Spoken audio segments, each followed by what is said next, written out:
This is one of those movies a long time coming. We get to see little Jimmy Scissorhands in his early years, but this notion of there was so many different options in the comic books about what his origins were. Was it quite tough to settle on? Well, this is the story we're going to tell.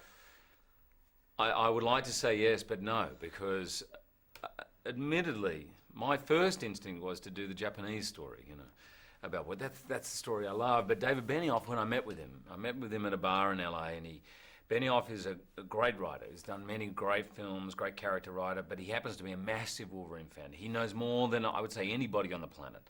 And so he knew of all the different versions. He'd somehow put them around his head and came out with this idea that I just went, yeah, that's perfect. And it does.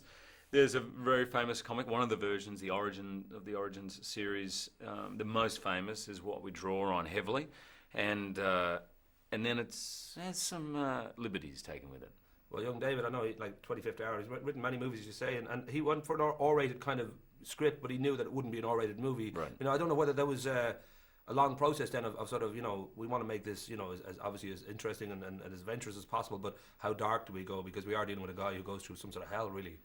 Yeah, he's had his pretty traumatic life, and there's a lot of darkness there, there's a lot of conflict and doubt, and look, if there was ever a question that audiences, whether they really want to have their characters, their superheroes, a little bit dark and vulnerable, I think X-Men series began this idea of that we can see those vulnerabilities, and The Dark Knight last year completely confirmed it. I think audiences now want to see that. They want to see their superheroes' frailties, and they want to see their heroes' vulnerabilities and their doubts and their battles they go through. And Wolverine probably goes through more battles than most, So it's a very fine line. We wanted to make a movie, obviously, that was true to the character, also that was fun. I mean, mainly, these movies have got to be fun. They're big screen, fun entertainment experiences, So finding that balance was the key.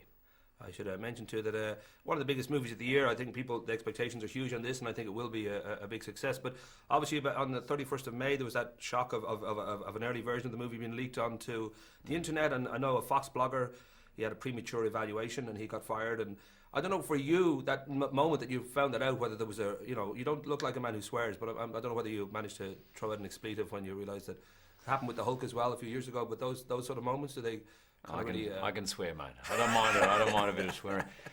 It was a little heartbreaking at first because I was coincidentally with the editing team and special effects team, and you know how these movies work to finish them. These guys are working 24 hours a day, literally. And this team some of them hadn't slept for 3 nights in a row. They were just so passionate. And the idea that a version of the movie which is like a Ferrari without an engine in it, without a paint job, was out there is heartbreaking. That's now 3 weeks ago, and what's happened in the interim was this mass of support from the online community. I mean, from almost all of them. I would say 95% of the community and the sites were really supportive of the process we were going through and condemned any kind of early reviews and things like that. And now I can feel it out there. There's excitement for the movie, and I think there's excitement to see it on the big screen, which is what it's made for, I'm going to wrap now, but very quickly, the idea that you are, like me, a very handsome, level-headed, beautiful, easygoing kind of guy, and yet, like I read that when you were a kid with your parents separating when you were 8 and then later divorcing, you kind of had anger issues, and to the point that you sent your brother to hospital after, I think you broke a chair over him, or that guy. No, I thought about doing that, right. But I never sent my brother to hospital, but come on, which kid doesn't have anger issues? But that's the thing, I don't know whether that's sort of just something that was just, you kind of felt well, it was just, like all kids, or whether there was, I don't know if that sort of drove you to who Thank you God are for today. rugby, is all I can say.